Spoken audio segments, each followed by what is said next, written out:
Hello YouTube. Just a quick video add to the series of what William likes. Knives. Just a bit of caution. When you're shopping for a knife, my best advice is disengage your eyes and engage your brain. And what I mean by that is a lot of times we buy with our eyes and realize once we get it out in the field that it's not what we need. It looks good and it checks all those boxes that appeases our eyes and what we think we use a knife for, like Rambo. But actually when you get in the field it just doesn't work. So the best thing to do is take a sheet of paper and just sit down by yourself outside near a fire preferably, and just start writing down on a list all the things that you do that you need a knife for.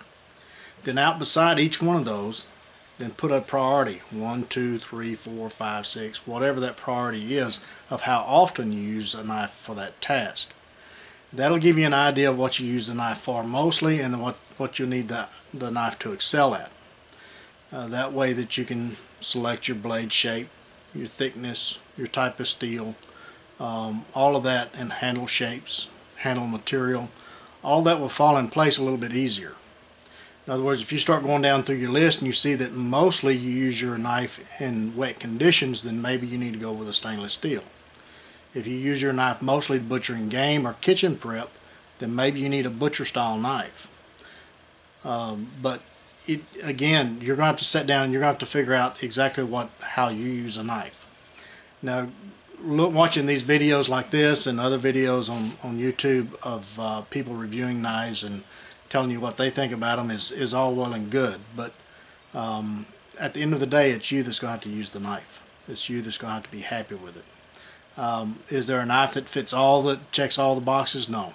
There's knives that come close, but there's always going to be a weakness somewhere, and what you're trying to do is minimize that weakness for the less amount of times you need it for that task.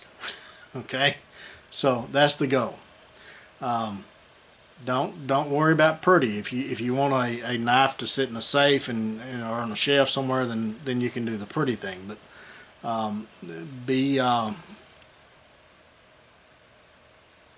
be work or task minded.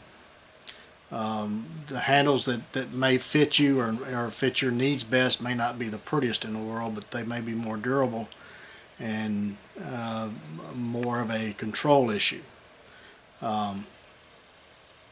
in slick conditions or whatever.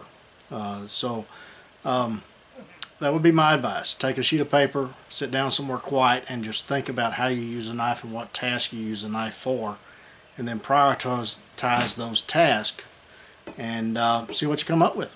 It may surprise you. I know we think like we go into the woods and we're like Rambo, but we're not. When we go in the woods, what I use a knife for mostly in the woods is clearing camp. A little bit of kitchen prep, a little bit of carving, wood carving, things like that.